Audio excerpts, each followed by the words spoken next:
So much has changed. So much has changed. No, so much has changed. though.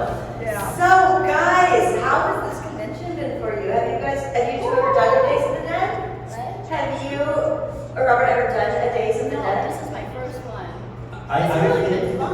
don't know that the three of us, have been together at a convention before. We've been to screenings, Yeah. Yes. revival screenings. You're the virgin crowd. I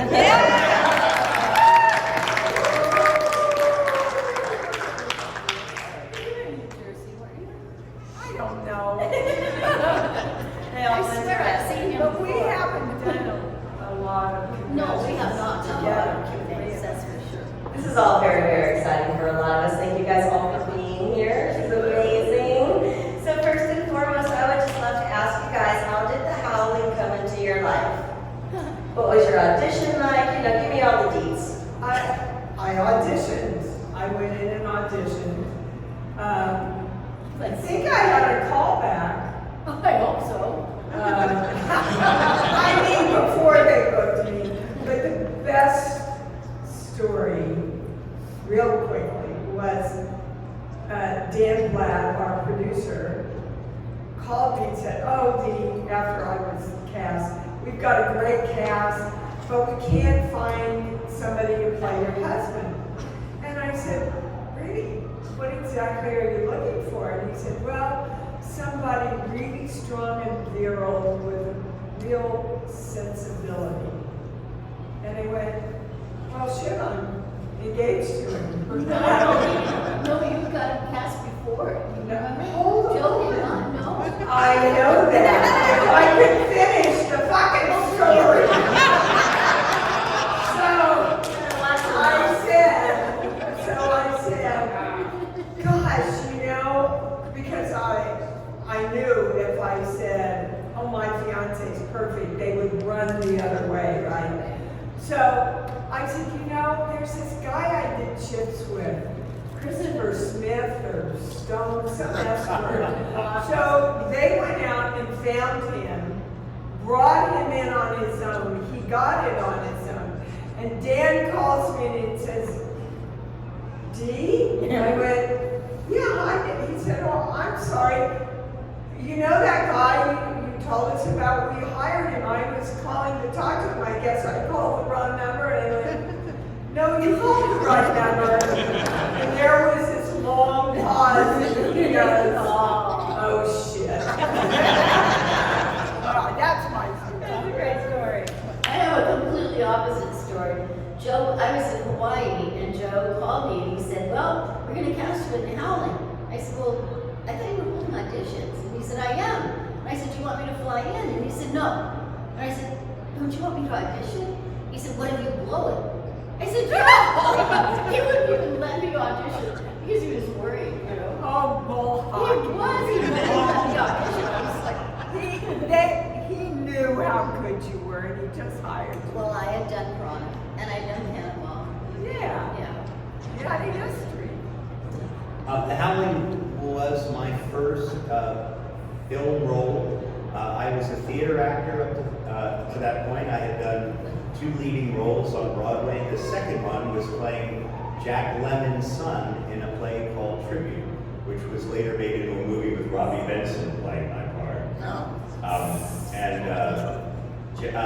Belinda had seen me in Tribute, and when we did it, after we closed on Broadway, we did it in LA.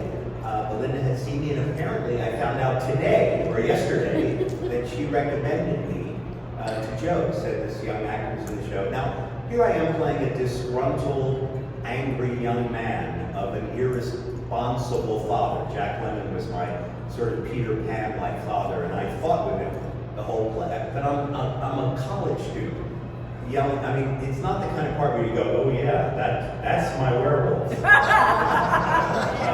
I had a very emotional, I had to really, when I was acting, the play was basically a comedy drama, but when I really lost my temper and yelled and attacked my father, I had to have great emotional risability.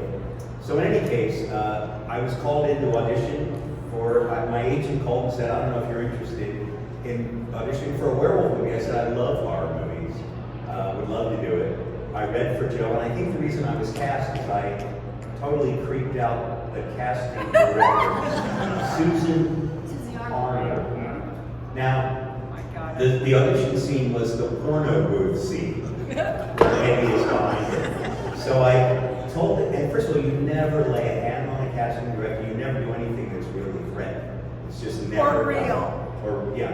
Well, I seated her in a chair, and I got on my knee behind her, so I think my face was right behind her head. And the reason I was cast is the expression on her face as I talked to her, because I was so creepy. So she got me the part, and then she went on to cast. I think she had already cast me in a Taxi episode or something. She cast this sitcom and also a werewolf. So it shows I went from doing a sitcom to, I guess she believed in my range. Broadway play, sitcom, war movie. Star Trek. Good repertoire. And you mentioned that you are a horror fan already, or were. Are either of you horror fans? I'm scared to death of them. I love I am. psychological I'm scared thrillers to death. myself. Yeah. Those are my favorite movies. And the Howling is considered to be one of, if not the greatest werewolf movies, ever. Or I think modern werewolf right?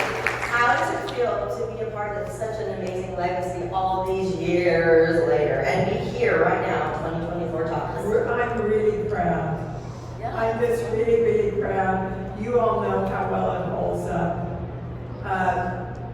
And all of it is because of Joe. I don't know how Sales. many. Yeah, I'm talking And sales. Bravo team. Sorry. It's true. We didn't do this when we worked together. But Joe, I don't know how many of you know all of those funny little clips and the flashback clips and everything. Joe paid for himself because the studio would opt up to pay the money. And it really takes what could be a very B film into the A category for me. And all the humor, Joe's humor. Sometimes it's really hard shooting because Joe's so funny. Picking up on what Dee said about, if you look at the office where Eddie attacks Belinda's character, I forgot her name. What's your character? Terry. On the desk of this, it's supposed to be the psychiatrist's desk, Patrick Dee's character. But on the desk, there's a can of Wolf chili. There's Allen Ginsberg's poem, Howl. I mean, there's like a million werewolf jokes. And then, of course, the cartoon with the wolf and the three little pigs. Joe has a way of sort of short-circuiting all the pop culture references in the picture, in the background. So there are lots of Easter eggs for fans to see the movie over and over again. And also the cult line I have in the movie, I want to give you a piece of my mind. I do not say on camera. When we were in a post-production looping session, I don't know if you know how Joe Dante talks. He sounds like this. He goes, right before you tear her throat out, there's a dead spot. So why don't you say something? No, I said, right before you pull a bullet out of your brain, there's a dead spot. Why don't you say something? I said, what am I going to say before I pull a bullet out of my brain? I want to give you a piece of my mind. And he goes, okay. So I recorded that line. It is off camera, and it's sort of the cult favorite line of the movie, and was said completely as a joke, but there you go. That's when the magic happens, when you're shooting is when stuff. But I have to tell you, we're getting ready to do the big transformation scene where he turns into the werewolf. None of that was ready. That was all put in weeks afterwards. 3 months. So back to Joe. So he said, I'm going to talk you through it. And I'm like in La La Land, and he goes, okay, he's getting taller. Whoops, there comes the tears. Now his nose, and I hear somebody in the crew starts to laugh over there. And somebody else. Pretty soon I've lost it. And I said, just tell me the order, Joe, and I'll take it on my own. God love it. I just love it. But the truth is, it was about 3 months because I was living back in Hawaii when he called and said, the werewolf's done, come back, right? We're going to shoot the 2 shots. I already shot my close-ups. And I said, do you want me to match shots I did 3 months ago? He said, yes, So I flew in and I said to the hair lady, Gigi, I said, my hair's grown, you probably should trim it. She said, no, I have Polaroids, it looks just the same. And I said, no, you really need to trim it. If you watch that scene with me getting killed, where the gurney comes at me, and if you slow it down in slow motion, you can see my hair go like this. It's true. So before I throw it out to the audience, I hope you guys will indulge me. I want to ask you guys a couple of individual questions. For you two, you are both a part of one of my favorites, Gremlins 2. Thank you. Keep on working on that. I played the douchebag in the Gremlins 2, Mr. Fletcher. I always play characters you don't like, whether I'm tearing your throat out or just being kind of a prissy, officious guy. I'm the right-hand man of Daniel Clan, John Glover's wonderful skewing of Donald Trump. And all I remember is I had the best wig I've ever had, and I asked to be in really beautiful clothes. Because I learned a lesson from my actor friend Joe Pantoliano. Sometimes they let you keep the clothes, so I asked for the best ones you can. So I have very fancy clothes in the movie. I never looked better. And the last scene where the gremlin corners me in the bathroom, we shot that reaction shot, I think, 17 times. And I did different things in every one. And the one where I look like, oh, what the hell, why not? She's kind of cute, was that reaction. Joe, that's the one they used. And Joe said after I did it, he says, you expect me to print that? And that's the one in the movie. Yeah, Gremlins. Well, I mean, Joe really wanted to have a repertoire company that he used over and over in all of his films.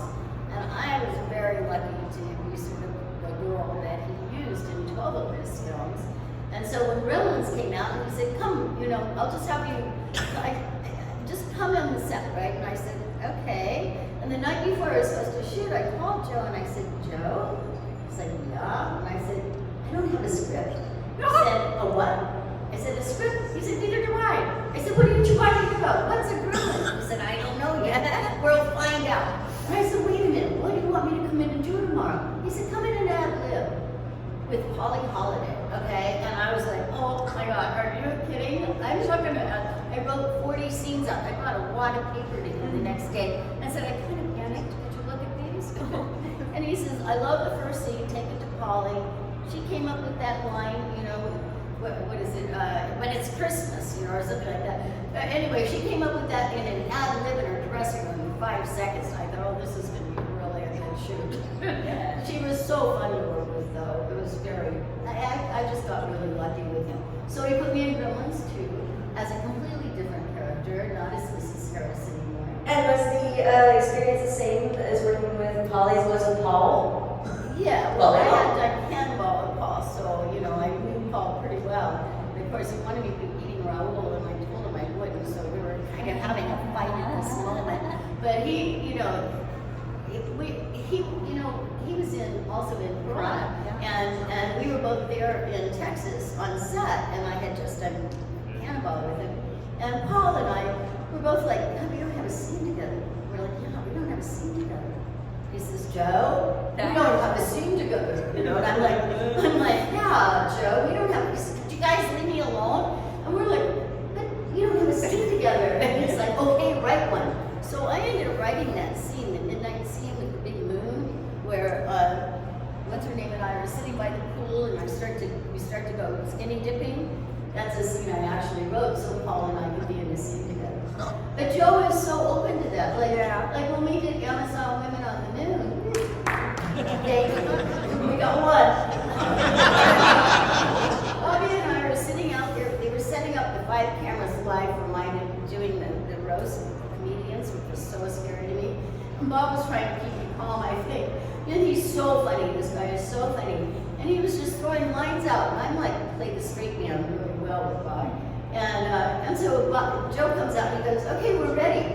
We've got the camera set up. And Bob goes, Joe, check this out. And we did that little ad lib that we did out in the annex there in front of the church. And he's, oh God, bring the cameras out here, let's shoot it. And that's the way it was on set with him. You know, he was so open to our creative energy. And I think those are the things that make magic in the film. Yep, absolutely. Those are the best directors. Yeah. And for Dee, I have been a fan and admirer of yours for a very long time, since I was a wee thing, all the way from Cujo to Touched by an Angel. I am also a fan of your books, and even more so a fan of your radio show and slash podcast, which you can listen to later on. Can you speak a little bit about that and share it with our audience on what it is? Because I try to tell everybody about it. Wow. Okay, well, real quickly, I'm a clairaudient channel, and I just did my 400th radio show. It's on Sunday mornings at 9 a.m. Eastern time, or Pacific time. And I teach people how to work and direct with energy, and how to be responsible for their own lives. My book, Born, that just came out, is a book of complete instruction how to manifest anything you want in your life. And my life is a really good example. They told me I would never have children. I said, thanks for sharing. God and I have a different plan. She's now 35 and I have a 6-month-old grandson.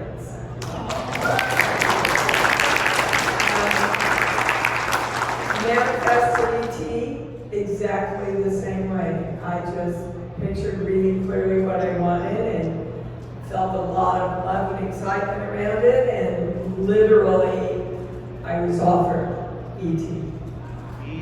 So it works. So that's crazy.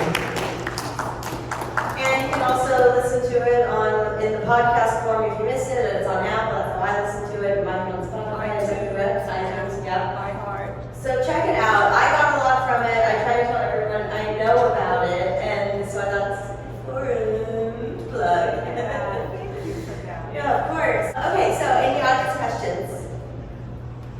Yes.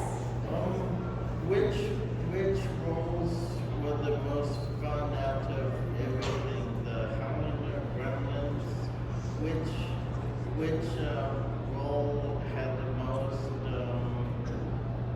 outtakes?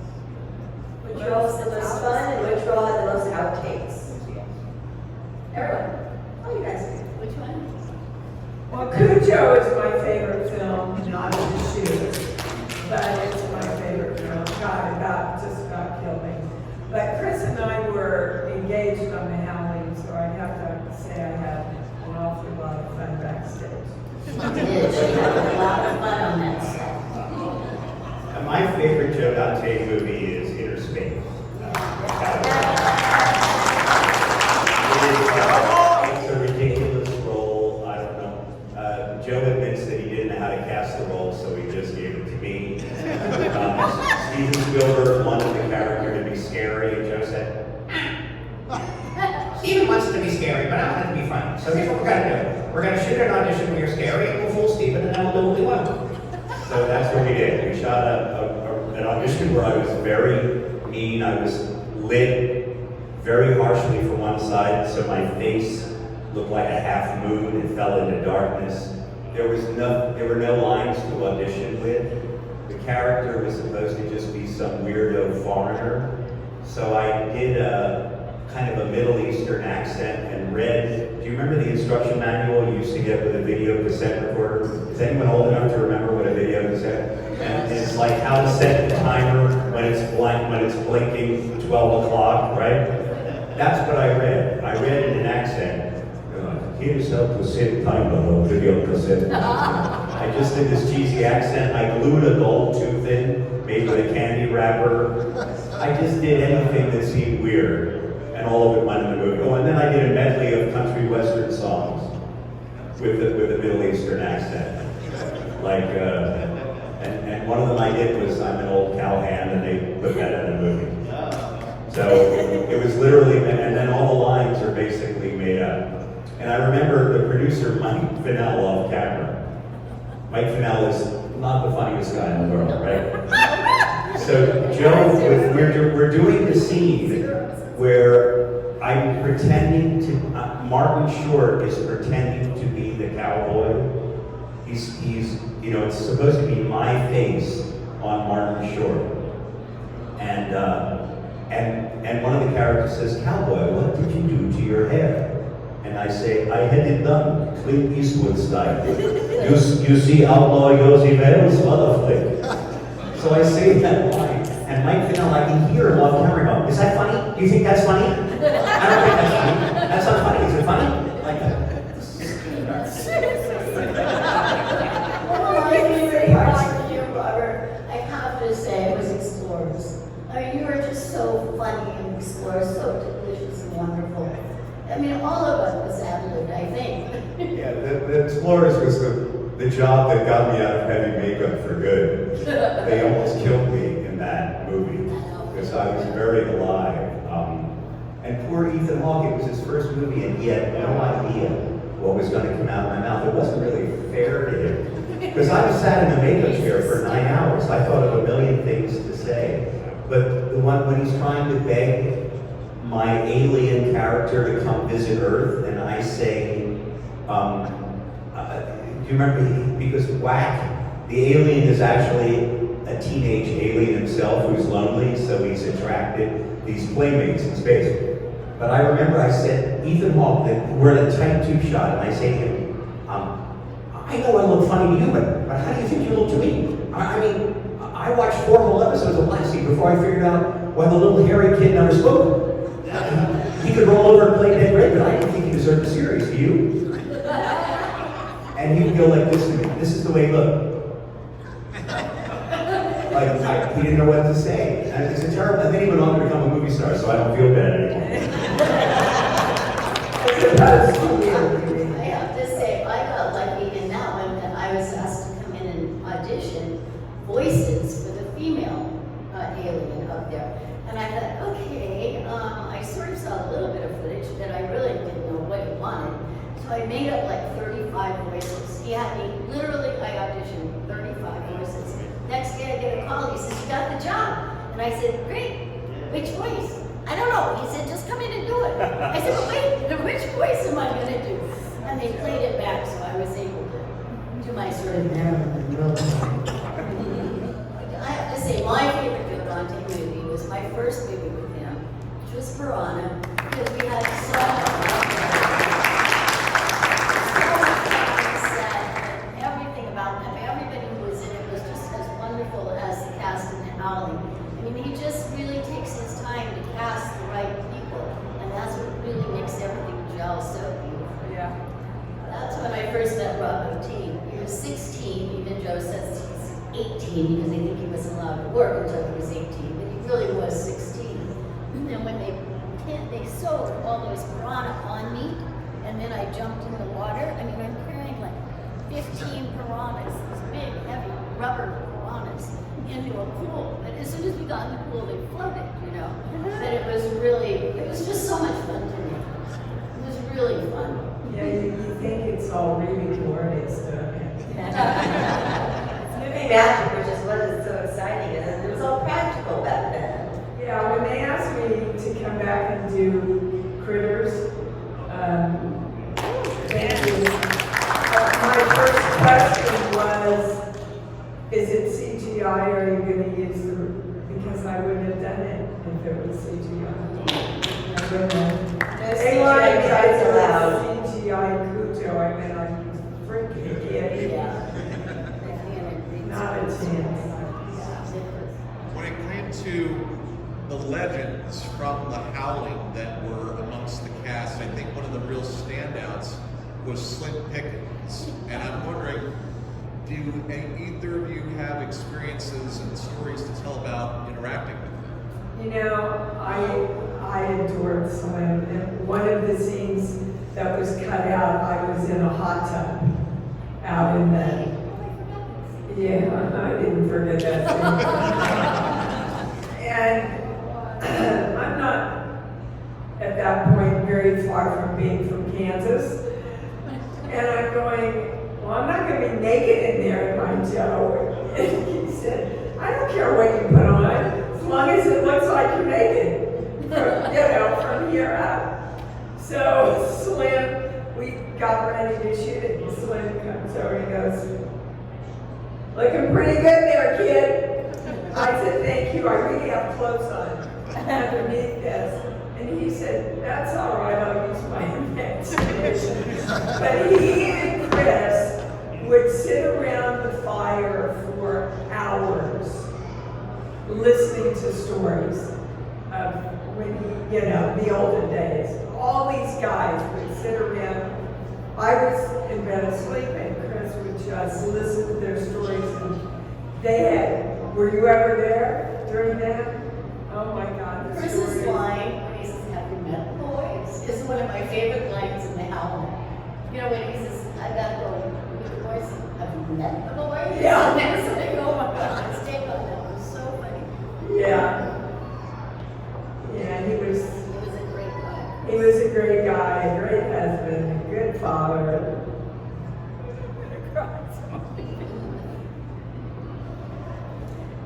I never met anyone in the movie. I worked about 3 days on The Howling.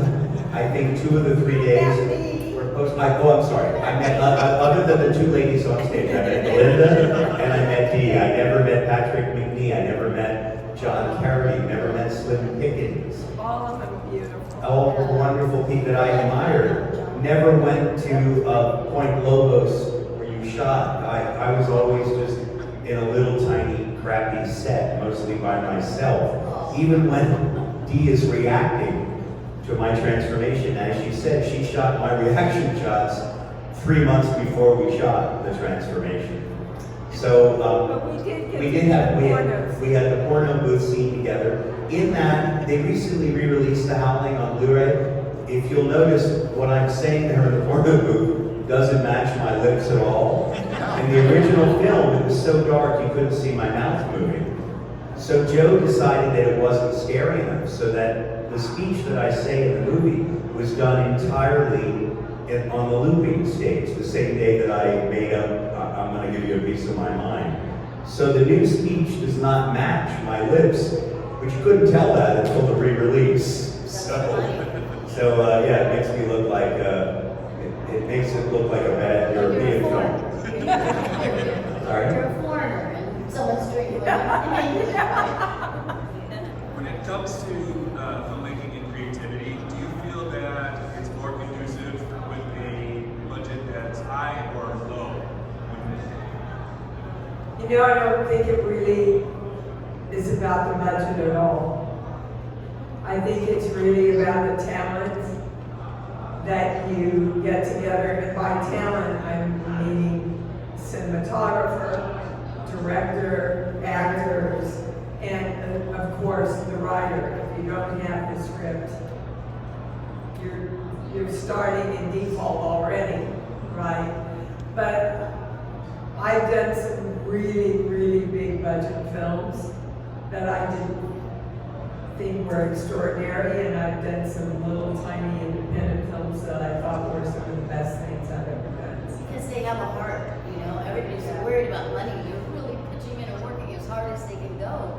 And it's like everybody's making the same film. It's not like separate, you know, you arrive on some expensive set, you know, you never meet anybody and everybody's so posh, you know. Working with Joe and working on low budget films, to me, you know, I mean, I like money too, but you know, it was just so the experience of working, the way we worked together, you couldn't pay me to have that experience. I mean, I would pay you to have that experience again. It was really quite extraordinary. Yeah. And Joe, because I worked on both small budget movies with Joe and bigger ones as you did, he was the same person. Yeah. Even when if he had the burden of $100 million budget on his back, like in Looney Tunes Back in Action or whatever, he was still the same guy. None of the pressure that was put on him by the studio, because on a movie with a big budget, every minute on the set, if it's a low budget movie, every minute costs $68. If it's a big budget movie, every minute costs $20,000 or whatever. You never felt that pressure from him. He still was that same spirit of, we're just going to have fun. I want to hear your idea. If you have an idea, in the Interspace, when I had the scene of the cowboy dressing up to go in the town, he goes, okay, where do you want me to put the camera? What do you want to do? And I had brought in a bag full of cowboy boots, and I said, I'd like to do the male version of I'm just a girl who can't say no, from the world of Susie Wong, right? And where she's dressing to go on out that night, putting her stockings on. I'm going to do the macho male version of that. He goes, okay, where do you want the camera? And I brought the boots, and no other director, no one does that. Rob Zombie does. Oh, that's true. Yeah, Rob Zombie. He comes in, he knows what he wants, and then bring in your best shit. That's what he is. In Halloween, the whole thing with the bagels between Scout and I, all improv, all of it. So, yeah. I don't And know. Blake Edwards, actually. How many in this room know who Blake Edwards is? Thank God. You'd be surprised when people in this industry have forgotten already one of the most prolific writer, director, producers ever. Okay. I don't know if you guys watch television, but I have done in Erie, Indiana with Joe Don. And when I did it, I read the script, it was called Foreverywhere. And I thought, oh God, what am I going to do with this, And I called Joe up and I said, Joe, I need a wig. He said, what do you need a wig for? I said, no, I need a wig. I mean, to play the character that I wanted. Like, oh my God, what do you need a wig for? I said, just please, let me have a wig. Okay, the girl wants a wig, let her have a wig. So I did this Heather McRae thing. She was my roommate from college. And she had this blonde straight hair with bangs and the whole bit, right? And I wanted to do this outfit that she used to wear. It was like a green A-frame, this lime green A-frame dress. It came here with the white, monster boots. Oh, it was hysterical, And so I walked out on set after getting all made up in my hair and the whole bit. Joe almost fell out of the chair. He took one look at me and he went, oh my God, the producers hit the ground. They love my character so much, they brought me back for a second episode and they gave me a daughter who had the same wig, the same green dress, the same white go-go boots. Yeah. I mean, this is what's so wonderful about Joe. Yeah, absolutely. Since you've had so many opportunities to work with Joe Dante, you probably had a chance to work with Dick Miller. Does anyone have any memories of Dick? Oh, yeah. Yeah, Dick, when you get your picture taken with Dick, he always stands up on his toes. That's my favorite memory of Dick. But Oh, he I was went and my- played poker with Dick one night. He wanted me to come play poker with him. Well, it was, when I first worked on The Howling, I met Dick that day that we were going to do the bookstore scene, right? And I had asked Gigi, I wanted to have that double pierced ear, And she said, oh, I'll pierce a second hole for you during lunch. And so Joe brings Dick over, and I met Dick, and so he sits down with me. In the meantime, Gigi comes over with potatoes.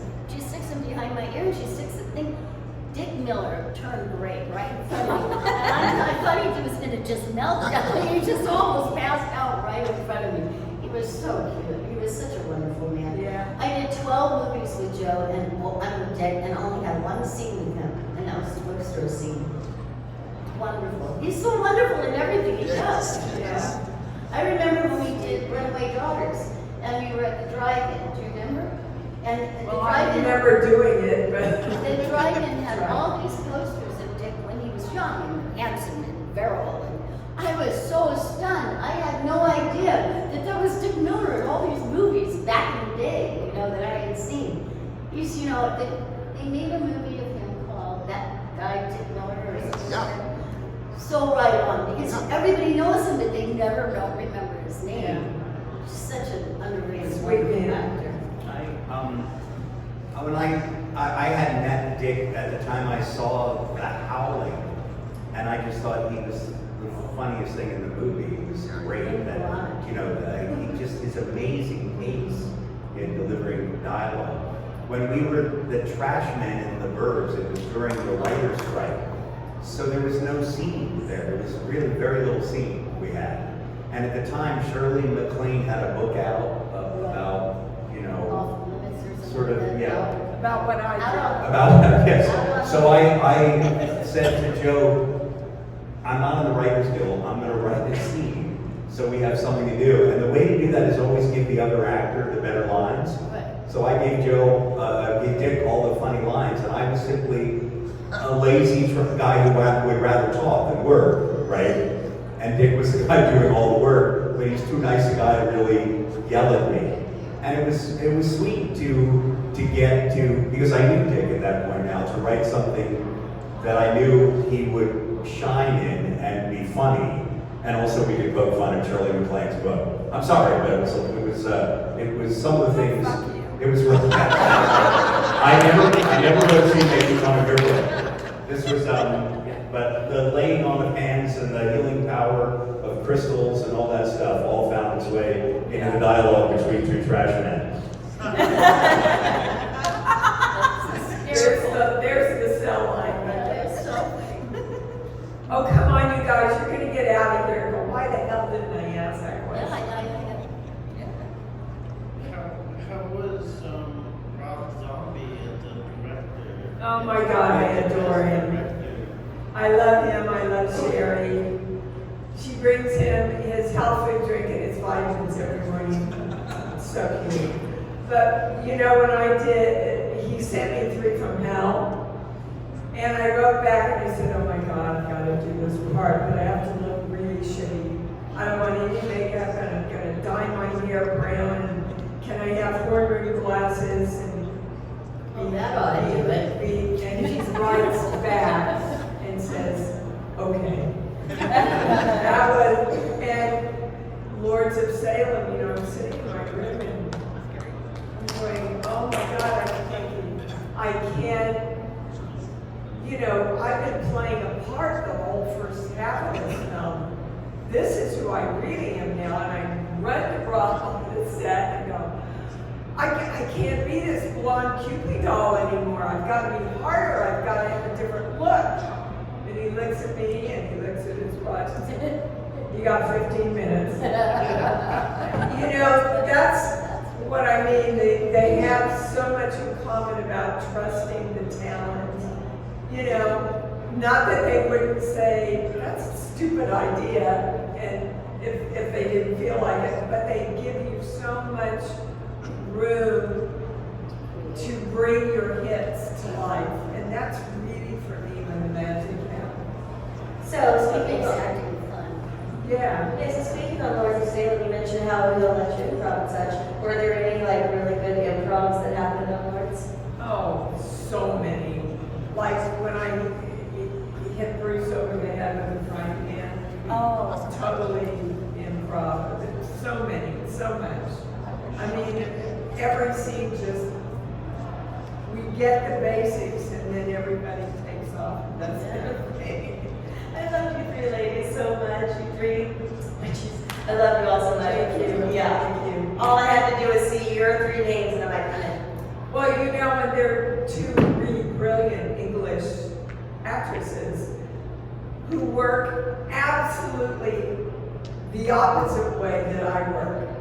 So they know everything, they break everything down, and it works for them. I come from the more of the method. I don't do any work except learn the lines and wait for the character to tell me what to do. So the first scene, Patricia looks at me and she says, are you going to play it like that? And I went, yeah. And she went, alrighty. And then we were great friends, but when that first came out, I thought, oh man, it's gonna be a long fucking shit here. So, wondering, do you have memories from the actual premiere of The Howling? What do you remember about that? Gosh, did we go to New York? No, I was in LA. I remember it well because I have that scene where the dog jumps in the window when I'm in Eddie Chris's apartment. And of course the dog isn't there when I'm shooting the scene, right? And so we're at the screening, you know, and it's like a roller coaster, that screening. I mean, they're laughing, they're screaming, you know, I thought Joe was like a conductor, you know. And all of a sudden, here comes the dog. I was the only one in the whole screening that screamed, okay? I mean, it scared me, I just screamed. And a few seconds later, I hear Joe all the way down in the front laughing his ass off that I was the one that screamed and thought it was so scary. Okay, we did absolutely go to New York. No, I never went to. Well, we did. And Chris and I, and because it was at Studio 54, we had a party afterwards, but we're in the screening, my whole family came, even my grandma. And we're sitting, watching it, and we get to the scene where Chris is having the love scene with the she-wolf. It's dead quiet. And my grandmother says, Christopher Stone, shame on you! Best moment of the whole night.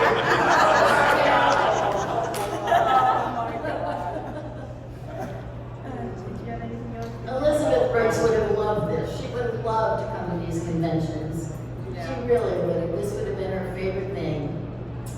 I only remember finally getting to meet Patrick McNee, and that was the high point for me. As I said, so many of the actors I didn't get to meet while the movie was being made.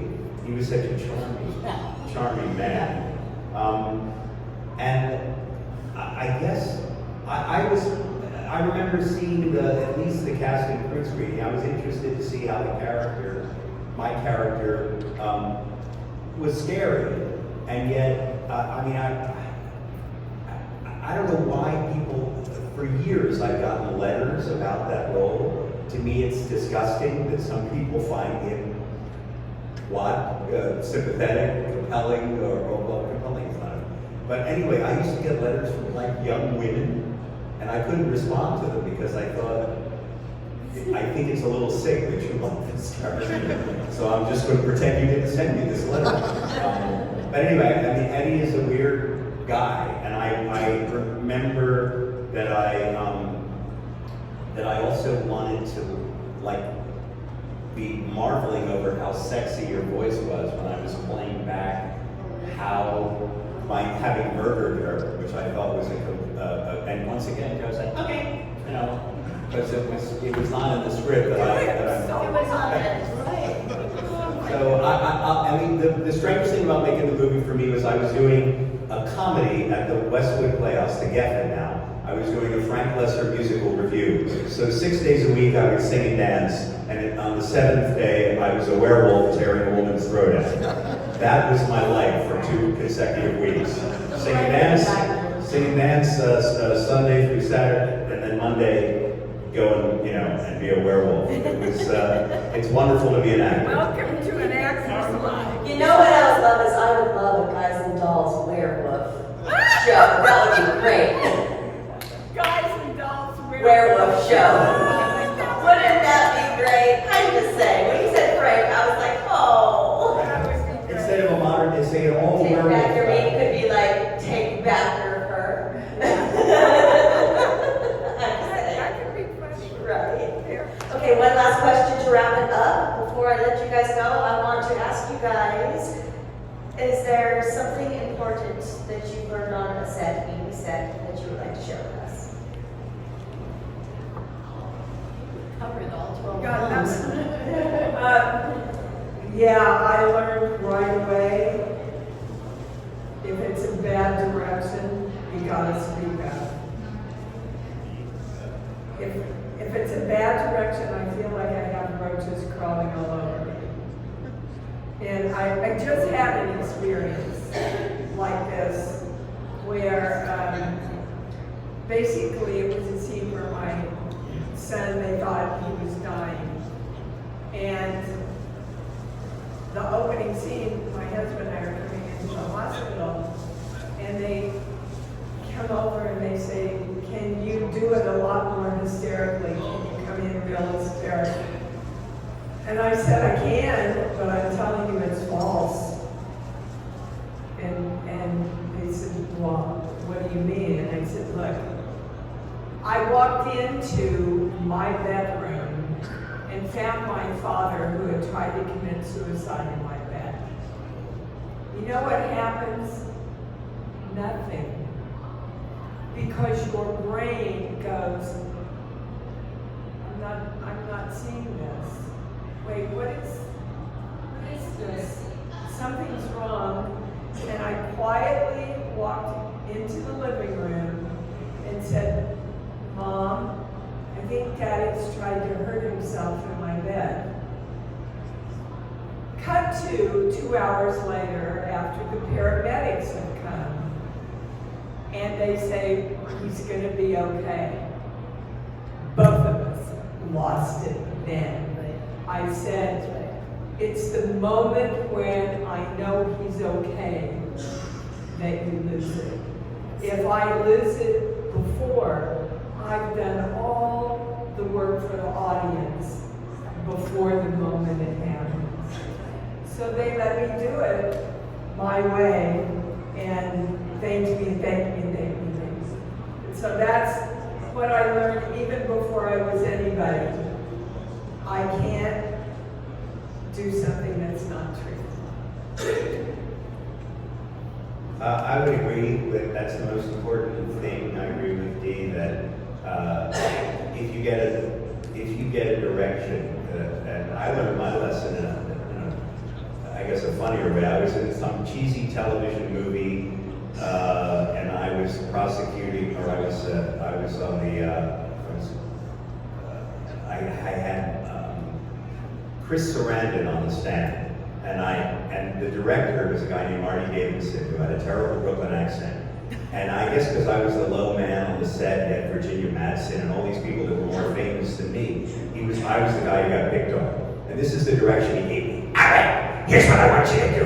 You gotta understand, I want you to just nail it like that. And I was like, before the camera rolled, I was like, all right, I'm gonna nail him. And I went, and the camera rolls, and I go, did you, Lord? And Chris Sarandon burst into laughter, right in my face.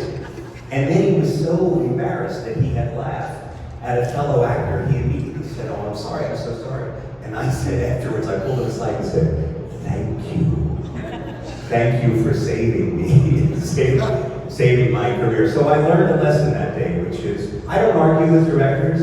If they give me a direction that I hate or I think is wrong, I do two things. First of all, I try to use the universal translator. Thank God for all of you not asking a Star Trek question, by the way. I use the translator in my head and I try to say, what does the director think he means by this direction? Try to translate. If I can, if it's a terrible thing, I thank the director, I say, that's a great note, thank you, and then I do exactly what I want to do anyway. And as long as you thank them, they imagine that you've taken their direction. Yeah. So that is my advice always to young actors. That reminds me of when Kevin McCarthy in the scene in the TV scene, he stormed out of the room and he said, damn it, and I said, what's the matter? And he said, he just won't direct me. I said, what? He said, I want Joe to direct me. And Joe and I are friends, so a couple of days later we were talking on the phone and I said, Kevin really wanted you to direct him in that scene. He said, me direct Kevin McCarthy? Oh my God, how am I to direct him? I said, Joe, actors don't know what they're doing. I mean, they're winging it. We're in the zone, we can't see ourselves. We need your perspective. He started coming to my acting class and he learned how, because we would actually, two actors would get up and do a scene and one of the other actors would direct. And he had said, oh my God, he was so surprised by that. And he took it to heart and it really played out in his work after that. Interesting. Yeah. All right, guys, so we gotta let them go, but please do go to their tables and they're all